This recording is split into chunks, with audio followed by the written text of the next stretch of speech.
दादा, आपण अटके पार झेंडा लावलाय.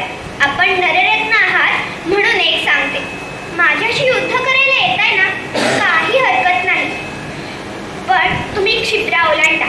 क्षिप्रा ओलांडताच त्या क्षणी मल्हार बाबांची पुत्रवधू अहिल्याबाई तुमच्या स्वागताला सिद्ध असेल. तर कशी? हातात खड्ग घेऊन 2000 स्त्रियांची पैठण घेऊन सिद्ध असेल. अरे महिलाओं की फौज बनाई, शस्त्रों से सजवाई है, नर्मदा का आश्रय हर भूमि में आई है. युद्ध करो या चूड़ी पहनो, बादरी बजाई है, रणचंडिका कहीं देखो गर्भवती सवाई है. मालवा के समाधि पे तुम देखो आश्चर्य, जाते जाते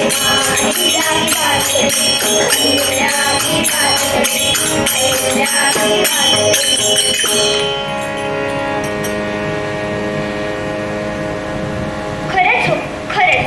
क्षिप्राच्या त्या किनाऱ्यावर अहिल्याबाई 2000 स्त्रियांची पैठण घेऊन उभ्या होत्या आणि त्या पाठीमागे होळकरांची सेना. दादा, आपण एक लक्षात घ्या, आपल्या तलवारीवर तलवारी भिडल्या आणि आपण जर विजयी झालात तर आपल्या कीर्तीला तेजोवधी येईलच.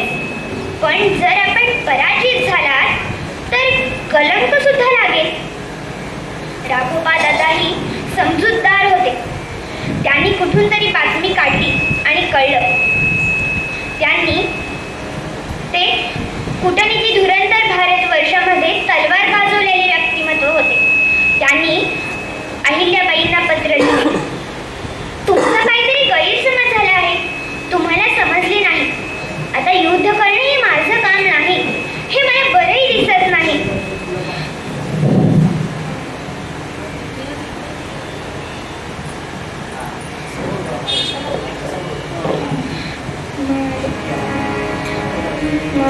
गेला म्हणूनीचा दुःख वटाला, आडो म्हणूनी जनकंदुराला, लढाईची भीतीवणीची तोड सारी, लढाईची भीतीवणीची तोड सारी. आपुलीचा माय कधी ना पुरात मारी, आपुलीचा माय कधी ना पुरात मारी. मी दुखवटा काढण्यासाठी आलो आहे. तुमचा काहीतरी गैरसमज झाला आहे. त्यावर अहिल्याबाईंनी राघोबा दादांना पत्र लिहिले. दादा, दुखवटा काढण्यासाठी कोणी 40,000ची फौज घेऊन येत नाही. पण जर तुम्ही माझी रणांगणावर भेट घेणार असाल तर मी हातात खड्ग घेऊन तुमचं स्वागत करण्यास सिद्ध असेल. पण जर वडीलधारी म्हणून भेटायला येणार असाल तर माझ्या शक्तीप्रमाणे, माझ्या सामर्थ्याप्रमाणे, माझ्या अस्मितेला योग्य असं स्वागत करण्यात ही अहिल्या सिद्ध असेल. आणि दादा, तुम्ही येताय ना तर एकटे या. त्याप्रमाणे राघोबा दादा एकटे आले.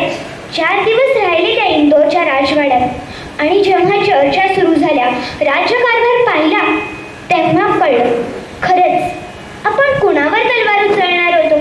या अहिल्या मातोश्रीवर.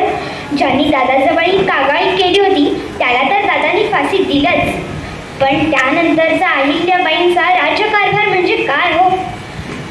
गर्व से ऊंचा सर होता है जब भी माँ की बात चली,